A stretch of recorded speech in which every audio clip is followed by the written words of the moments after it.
ಆಕಾಶವಾಣಿ ಚೈತ್ರವನ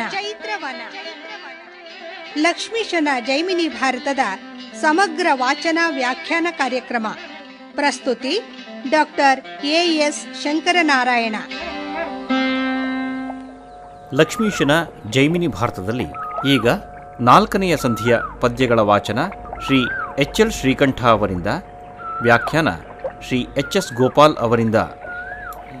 ತಂದೆ ಯೌವನಾಶ್ವ, ಮಗ ಸುವೇಗ ಇಬ್ಬರೂ ವೃಷಕೇತುವಿನ ಜೊತೆಗೆ ಬಂದು ಭೀಮನ ಕಾಲಿಗೆ ನಮಸ್ಕರಿಸಲು ಭೀಮಸೇನ ಇವರಾರು ಎಂದು ವೃಷಕೇತುವನ್ನ ಪ್ರಶ್ನಿಸಲು ವೃಷಕೇತು ಹೇಳುತ್ತಾನೆ, ಈ ರಾಜ್ಯದ ದೊರೆ ಯೌವನಾಶ್ವ ಇವನು. ಹಾಗೆಯೇ ತಂದೆಯನ್ನು ನೆರಳಿನಂತೆ ಅನುಸರಿಸುವ ಆತನ ಮಗ ಸುವೇಗ ಈತ ಎಂದು ಹೇಳಿ ತಾನೂ ಭೀಮನ ಕಾಲಿಗೆರಗಿದ ವೃಷಕೇತು. ಇವರಚ್ಯುತಾಂಘ್ರಿ ದರ್ಶನ ಲಂಪಟತ್ವದಿಂದ ಅವನಿಪತಿ ಕುಲಶಿರೋಮಣಿಯನಿಪ ಧರ್ಮ ಸಂಭವ ನಡಿಯನೋಲೈಸಲೆಂದು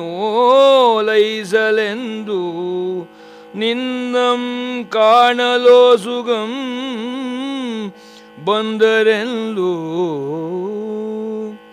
ಪವನ ಜಂಗಾ ವೃಷಧ್ವಜನ್ ಒರೆದೊಡೆ ಆತನುತ್ಸವದೊಳ್ ಆ ಭೂಪಾಲನಂ ತೆಗೆದು ತಕ್ಕೈಸುತ್ತ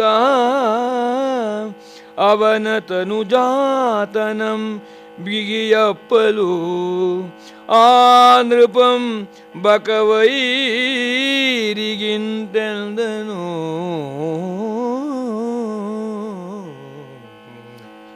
ವೃಷಕೇತು ಭೀಮಸೇನನಿಗೆ ಹೇಳುತ್ತಾನೆ, ಇವರು ಶ್ರೀಕೃಷ್ಣ ಪಾದದರ್ಶನ ಲಂಪಟತ್ವದಿಂದ.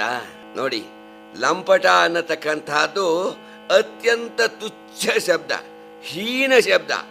ಆದರೆ ಅದನ್ನ ಮಹಾಕವಿ ಲಕ್ಷ್ಮೀಶ ಶ್ರೀಕೃಷ್ಣನ ಪಾದದರ್ಶನಕ್ಕೆ ಎಷ್ಟು ಸಮರ್ಥವಾಗಿ ಹೊಂದಿಸಿದ್ದಾನೆ ಅಂದರೆ, ಇವರು ಶ್ರೀಕೃಷ್ಣ ಪಾದದರ್ಶನ ಮಾಡಲೇಬೇಕು ಎನ್ನುವ ಉತ್ಕಟೇಚ್ಛೆಯಿಂದ ಹಾಗೂ ಯುಧಿಷ್ಠಿರನ ಪಾದ ಕಮಲಗಳನ್ನು ಓಲೈಸಲು ನಿನ್ನನ್ನು ಕಾಣಲು ಬಂದಿದ್ದಾರೆ ಎಂದು ವೃಷಕೇತು ಹೇಳಲು ಭೀಮಸೇನ ಮಹಾ ಸಂತೋಷದಿಂದ ತಂದೆ ಮಕ್ಕಳಿಬ್ಬರನ್ನೂ ಆಲಂಗಿಸಿದ. ಆಗ ಯೌವನಾಶ್ವ ಹೇಳುತ್ತಾನೆ, ಎಲೆ ವೃಕೋದರ, ಎಲೆ ವೃಕೋದರ, ಬಾಹುಬಲಮುಳ್ಳ ವೀರರುಂ ಪಲಬಲರುಂಟೆ ಇಳೆಯೊಳ್ ಅವರಂ ಕಂಡು ಬಲ್ಲೆನ್ ಆಂ ಕಲಹದೊಳ್ ಮಲೆತವಂ ಮೈ ಮರೆದೊಡೆ ಇರಿವರಲ್ಲದೆ ಪಗೆಯ ಪೊರಗೆ ಬಂದು ಆಲಿಸಿದವನಿವಂ ಧುರದೊಳೆಂದು ಅವನನುಪಚರಿಸಿ ಸಲಹಿದ ಪರಾಕ್ರಮಿಗಳ್ ಆ ಮಹೀತಳದೊಳ್ ಈ ಕಲಿ ವೃಷಧ್ವಜನಲ್ಲದೆ ಅಮರದಾನವರೊಳ್ ಒಗೆದ ಪಟುಭಟರಳು.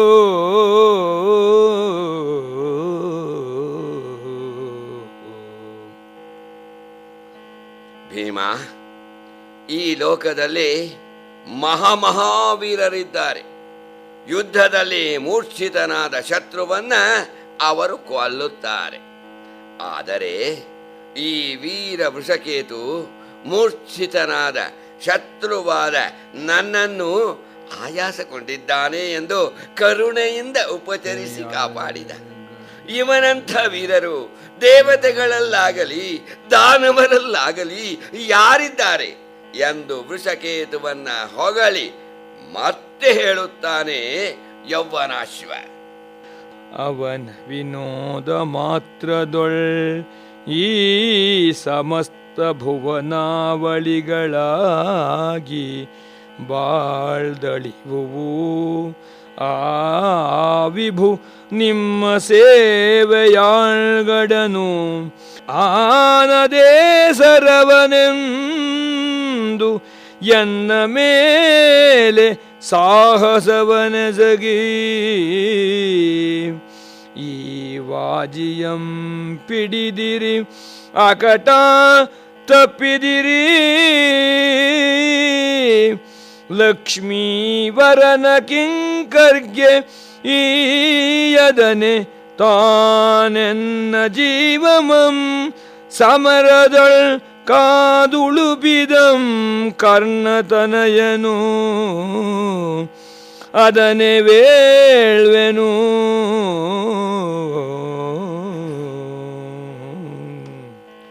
ಭೀಮ, ಯಾವ ದೇವರೊಡೆಯನ ವಿನೋದ ಮಾತ್ರದಿಂದ ಸಮಸ್ತ ಬ್ರಹ್ಮಾಂಡಗಳು ಹುಟ್ಟಿ ಬಾಳಿ ಅಳಿಯುವವೋ, ಅಂದರೆ ಸಮಸ್ತ ಬ್ರಹ್ಮಾಂಡಗಳ ಹುಟ್ಟು ಉಳಿವು ಅಳಿವು ಯಾರಿಗೆ ಲೀಲಾ ಮಾತ್ರವೋ ಅಂತಹ ದೇವೋತ್ತಮ ಶ್ರೀಹರಿ ನಿಮ್ಮ ಸೇವೆಯಲ್ಲಿರುವ ಆಳು.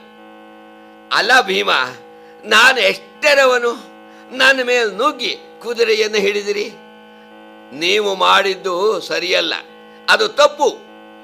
ಈ ದಿವ್ಯಾಶ್ವ ಬೇಕು ಎಂದು ಕೇಳಿದರೆ ಶ್ರೀಕೃಷ್ಣ ಭಕ್ತರಿಗೆ ಕೊಡದಷ್ಟು ಧೂರ್ತ ದುರಹಂಕಾರಿಯೇ ನಾನು. ಏನೋ ಪುಣ್ಯವಶಾತ್ ಈ ವೃಷಕೇತು ನನ್ನ ಜೀವವನ್ನು ಕಾಪಾಡಿದ್ದ. ಮುಂದುವರಿದು ಹೇಳುತ್ತಾನೆ ಯೌವನಾಶ್ವ. ಈ ವೃಷಧ್ವಜನಿಂದು ಸಮರದೊಳ್ ಕಾಯ್ದೊಡೆ ವೃಥಾ ಕೃತವಾಗಿ ಹೋಗುತ್ತಿರ್ದುದು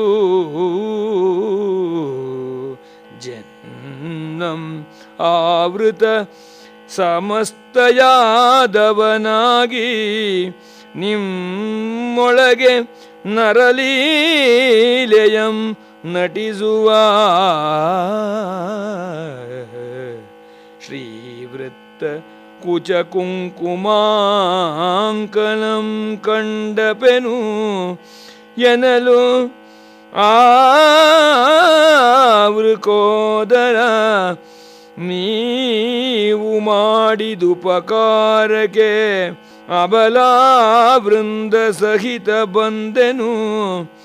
ಎನ್ನ ಸರ್ವಸ್ವಮಂ ಹರಿಗರ್ಪಿಸುವೆನು, ಎನ್ನ ಸರ್ವಸ್ವಮಂ ಹರಿಗರ್ಪಿಸುವೆನು ಎಂದನು.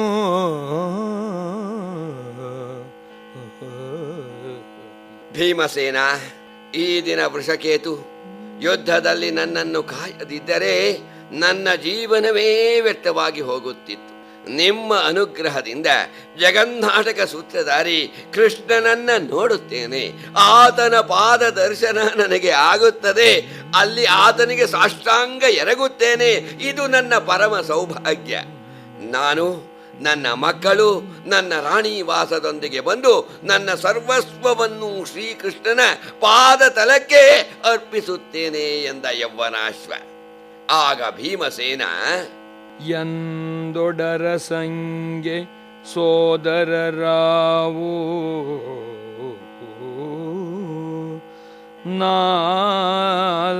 ನಾಲ್ವರುಂಟೆಂದು ಅವರಿಗಿನ್ನು ನೀಂ ಸಹಿತ ಐವರಾದೆವು. ಇದರಿಂದೆ ಹರಿದರ್ಶನಂ ಅಸಾಧ್യമಪ್ಪುದೇ. ನಿನಗೆ ಧರ್ಮಜನ ವರಮಖವನು ನಿಂದು ಮಾಡಿಸುವ ಭಾರಗೆ ಅಸುರಹರನು ಆ ಮುಕುಂದನಂ ಕಾಣ್ಬುದು. ಉಳ್ಳೊಡೆ ತನ್ನ ಕೂಡೆ ನೀಂಬಂದು ಸೇವಿಪುದು ಎನಲ್ ಮಾರುತಿಗೆ ವಿನಯದಿಂದ ಭೂಪ ನಿಂತೆಂದನು.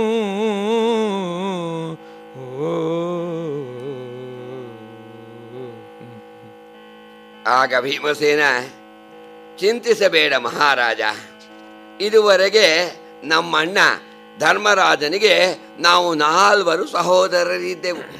ನಾನು ಭೀಮಸೇನ, ಆಮೇಲೆ ಅರ್ಜುನ, ಹಾಗೆಯೇ ನಕುಲ ಸಹದೇವರು, ಈ ರೀತಿ 4 ಸಹೋದರರಿದ್ದೆವು. ಈಗ ನೀನು ಸೇರಿ 5 ಹಾಗಾಗಿ ನಿನಗೆ ಕೃಷ್ಣ ದರ್ಶನ ಅಸಾಧ್ಯವಲ್ಲ. ನಮ್ಮೊಂದಿಗೆ ನೀನು ಬಾ ಎಂದು ಯೌವನಾಶ್ವನಿಗೆ ಭೀಮ ನುಡಿಯಲು, ಆಗ ವಿನಯದಿಂದ ಬೇಡಿಕೊಂಡ ಯೌವನಾಶ್ವ, ಅಹುದು ನೀನೆಂದುದಂ ಮೀರೆನೆನ್ನುವರ್ಗೆ ಅದೆ ಬಹಿರಂಗದಿಂ ತೆರಳುವುದು ನೀತಿಯಲ್ಲೆನ್ ಒಳಗ ಸೇವೆಯಂ ಪುರದಳ್ 1-2 ದಿವಸಗಳಿರ್ದು ಕೈಕೊಂಡ ಬಳಿಕ ಬಹುವಸ್ತು ಚಯ ಸಹಿತ ಪಡೆವೆರೆಸಿ ನಿನ್ನೊಡನೆ ಬಗೆನು ಎನ್ನನೊಡಗೊಂಡು ಮುದದೆ ಪೋಪಂತನುಗ್ರಹಿಸು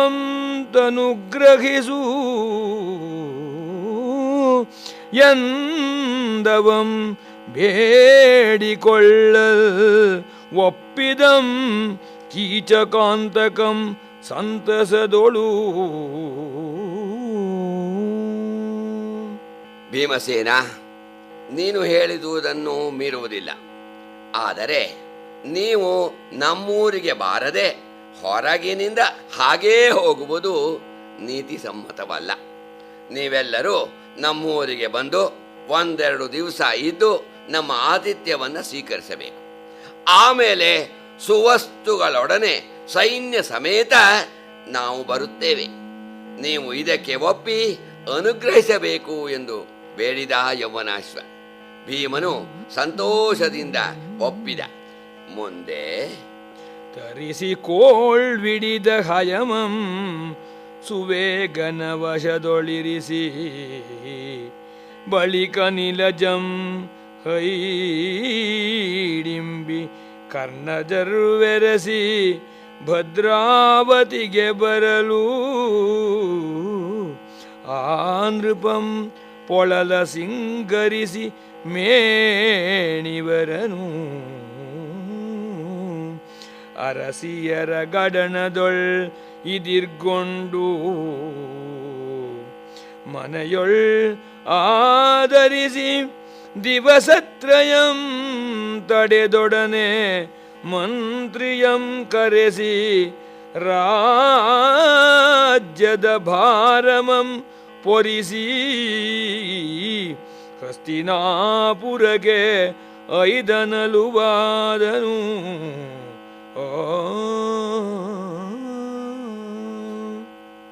ಯೌವನಾಶ್ವ ಸೆರೆಯಾಗಿದ್ದ ಕುದುರೆಯನ್ನ ಸುವೇಗನ ವಶಕ್ಕೆ ಕೊಟ್ಟು ಭೀಮ, ವೃಷಕೇತು, ಮೇಘನಾದರೊಂದಿಗೆ ಊರಿಗೆ ಬಂದ.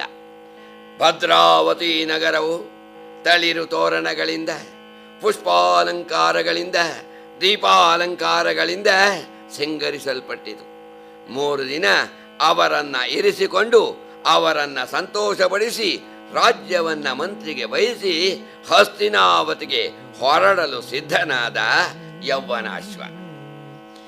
ತೀವಿರ್ದ ನಿಖಿಳ ಭಂಡಾರಮಂ ತೆಗೆಸಿ ನಾನಾ ವಸ್ತು ನಿಚಯಮಂ ಪೇರಿಸಿ ಸಮಸ್ತ ಸೇನಾ ವಿತತಿ ಸಹಿತ ಆಹಯಂ ಸಹಿತ ಸುತ ಸಹೋದರ ಬಂಧುವರ್ಗ ಸಹಿತ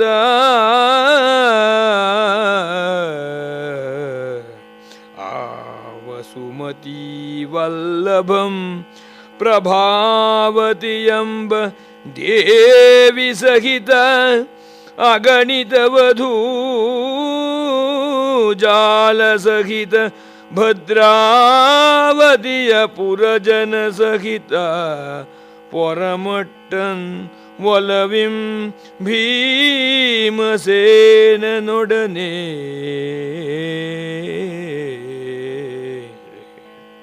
ಯೌವನಾಶ್ವ ತನ್ನ ತುಂಬಿ ತುಳುಕಾಡುತ್ತಿದ್ದ ಭಂಡಾರವನ್ನು ತೆಗೆಸಿ ಅನೇಕ ಅಮೂಲ್ಯ ವಸ್ತುಗಳನ್ನು ಹೇರಿಸಿ ಚತುರಂಗ ಸೇನೆಯೊಡನೆ ಸಹೋದರರು, ಮಕ್ಕಳು, ಬಾಂಧವರು, ತನ್ನ ರಾಣಿ ಪ್ರಭಾವತಿ ಹಾಗೂ ಭದ್ರಾವತಿಯ ಪುರಜನರು ಇವರೊಡನೆ ಭೀಮನ ಸಂಗಡ ಹೊರಟ ಯೌವನಾಶ್ವ. ಹಾಗೆಯೇ ತನ್ನ ತಾಯಿಯನ್ನು ಕರೆಯಲು ಹೋದ. ಏನಾಯಿತು? ಎಲ್ಲರೂ ಪರಮಟ್ಟ ಬಳಿಕ ಆ ನೃಪಂ ರಮಾವಲ್ಲಭನ ದರುಶನಕ್ಕೆ ಮಾತಯಂ ಕರೆಯಲ್ ಅವಳೊಲ್ಲೆನು ಆನಿಲ್ಲಿರದೊಡೆ ಈ ಬದುಕ ಸಾಗಿಸುವರಾರೆಂದು ಚೆಂಡಿಗೊಳಲು ಪುಲ್ಲನಾಭಂಗೆ ಸರ್ವಸ್ವಮಂ ಒಪ್ಪಿಸುವೊಡೆ ಅವಳಿಲ್ಲದೆ ಇರಬಾರದೆಂದು ಆಕೆಯಂ ಬಲ್ಪಿನಿಂ ನಿಲ್ಲದೆ ಅಂದವಳನೇರಿಸಿ ಮತ್ತೆ ಮಾರುತಿಯೊಡನೆ ಪಯಣಕನುವಾದನು.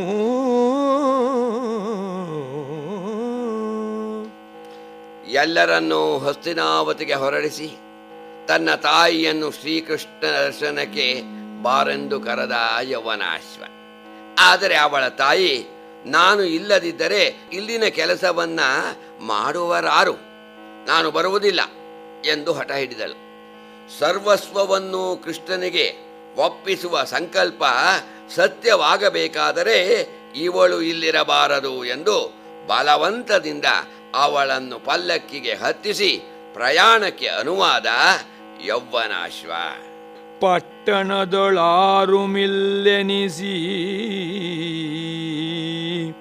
ತನ್ನೊಡನೆ ಪೊರಮಟ್ಟು ಅಖಿಲ ಪ್ರಜೆಗಳಿವರ ನಡೆಸಲ್ ದಿನಂತಟ್ಟಿದಲ್ಲದೆ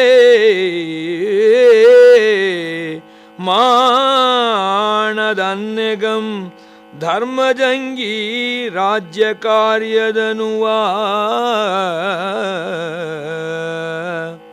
ಮುಟ್ಟಿಸದಿರಲ್ ಬಾರದೆಂದು ಆ ಮಹೀಶ್ವರನ ಬಟ್ಟೆಗಾವಲ್ಗೆ ಕರ್ಣಜ ಮೇಘನಾದರಂ ಕೊಟ್ಟು ನಿಂದು ಅಲ್ಲಿ ನಿಲ್ಲದೆ ಬಂದು ಭೀಮಸೇನಂ ಪೊಕ್ಕನ್ ಇಭಪುರಿಯನು.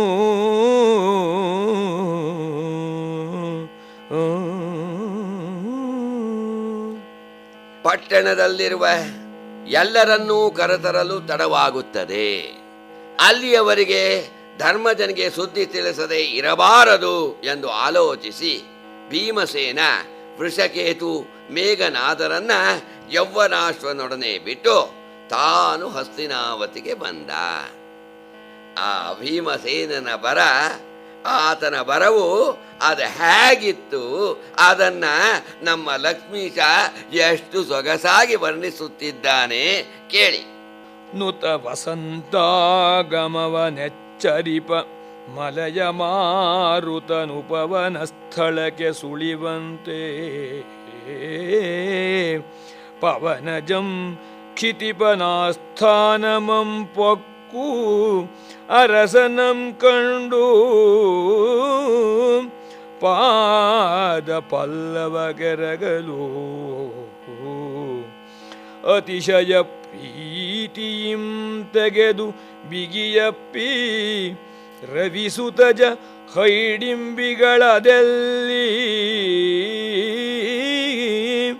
ನೀಂಬೋದ ಸಂಗತಿಯದೇಂ ಎಂತೈ ನಿನ್ನ ಭಾಷೆಗಳಿವಿಲ್ಲಲ ತುರಗ ವಿಷಯದೊಳು ಎಂದನು.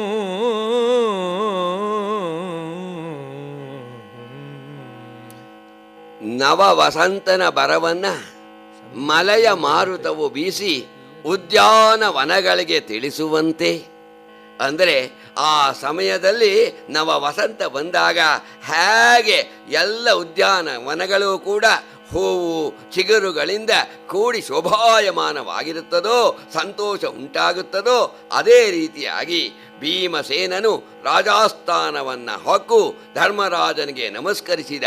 ಆತನನ್ನ ಪ್ರೀತಿಯಿಂದ ಕಂಡು ಧರ್ಮರಾಜ ಹೇಳುತ್ತಾನೆ, ಭೀಮಾ, ವೃಷಕೇತು ಮೇಘನಾದರೂ ಎಲ್ಲಿ? ನೀನು ಹೋದ ಕೆಲಸ ಏನಾಯಿತು?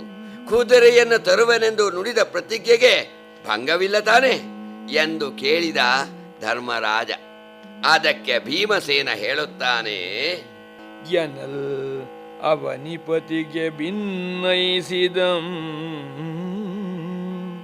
ಪವಮಾನತನಯನ್ ಅಲ್ಲಿಂದೇ ಭದ್ರಾವತಿಗೆ ನಡೆದುದಂ ವಿನುತ ಹಯರತ್ನಮಂ ಪಿಡಿದುದಂ ಮುಂಕೊಂಡು ಸೇನೆಯಂ ಸದೆ ಬಡಿದುದ ಅನುವರದೊಳ್ ಅಹಿತನಂ ಜಡಿದುದಂ ಬಳಿಕವಂ ತನಗೆರಗಿ ನುಡಿದುದಂ ತನ್ನ ಸರ್ವಸ್ವಮಂ ಧನುಜಾರಿಗೀಯಲ್ಗೆ ಕುದುರೆ ಬೆರೆಸಿ ಹೈಡಿಂಬಿ ಕರ್ಣಜರೊಡನೆ ಬಹುದನು. ಭೀಮಸೇನ ತಾವು ಭದ್ರಾವತಿಗೆ ಹೋಗಿ ಕುದುರೆಯನ್ನ ಹಿಡಿದು ಶತ್ರು ಸೇನೆಯನ್ನ ಸಂಹರಿಸಿ ಶತ್ರುವನ್ನ ಸೋಲಿಸಿದುದನ್ನು, ಆಮೇಲೆ ರಾಜ ಯೌವನಾಶ್ವ ತನಗೆ ಹೇಳಿದುದನ್ನು, ಹಾಗೆಯೇ ರಾಜ ಯೌವನಾಶ್ವ ಕುದುರೆಯೊಡನೆ ತನ್ನ ಸರ್ವಸ್ವವನ್ನೂ ಶ್ರೀಕೃಷ್ಣನ ಪದತಲದಲ್ಲಿ ಅರ್ಪಿಸಲು ವೃಷಕೇತು ಮೇಘನಾಥರ ಜೊತೆ ಕುದುರೆಯೊಡನೆ ಬರುತ್ತಿರುವುದನ್ನು ಅಣ್ಣ ಧರ್ಮರಾಜನಿಗೆ ವಿವರವಾಗಿ ತಿಳಿಸಿದ ಭೀಮ.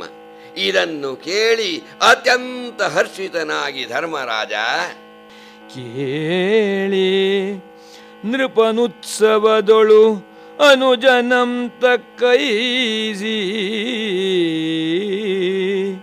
ಬೀಳು ಕೊಡಲ್ ಅರಸಿಯರ ತಂಡದಾರತಿಗಳ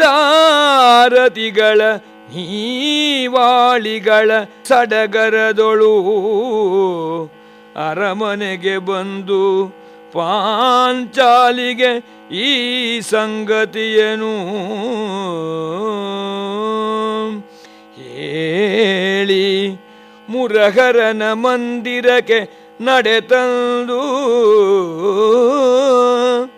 ನಿಜ ಬಾಳಮಂ ಚರಣದೊಳ್ ಚಾಚಿ ತಮ್ಮಯ ವಿಜಯದೇಳಿಗೆಯ ನೊರೆಯಲ್ಕೆ ಮನ್ನಿಸಿದನ್ ಆತನಂ ದೇವಪುರ ಲಕ್ಷ್ಮೀಶನು.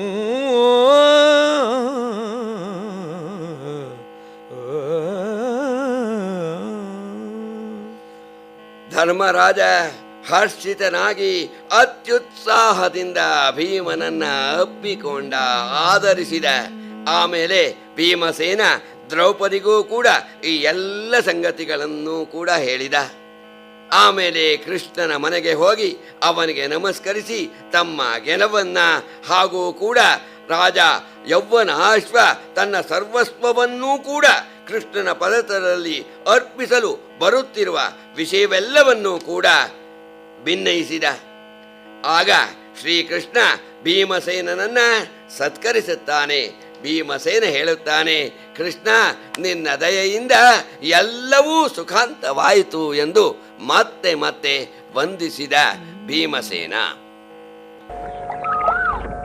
ಇದುವರೆಗೆ ಲಕ್ಷ್ಮೀಶನ ಜೈಮಿನಿ ಭಾರತದಲ್ಲಿ 4ನೆಯ ಸಂಧಿಯ ಪದ್ಯಗಳ ವಾಚನ ಹಾಗೂ ವ್ಯಾಖ್ಯಾನವನ್ನು ಕೇಳಿದಿರಿ. ವಾಚನ ಮಾಡಿದವರು ಶ್ರೀ ಎಚ್.ಎಲ್. ಶ್ರೀಕಂಠ, ವ್ಯಾಖ್ಯಾನ ಮಾಡಿದವರು ಶ್ರೀ ಎಚ್.ಎಸ್. ಗೋಪಾಲ್. ಚೈತ್ರವನ ಕೇಳಿದ್ರಿ. ಕಾರ್ಯಕ್ರಮದ ಪ್ರಸ್ತುತಿ ಡಾಕ್ಟರ್ ಎ.ಎಸ್. ಶಂಕರನಾರಾಯಣ. ನಿರ್ಮಾಣ ನೆರವು ಸಂಜೀವ ಆರ್ ನಾಮಣ್ಣವರ್. ಇದು ಇಂದಿನ ಚೈತ್ರವನ. ಈ ಕಾರ್ಯಕ್ರಮ ಆಕಾಶವಾಣಿ ಭದ್ರಾವತಿ ಕೇಂದ್ರದ ಕೊಡುಗೆ.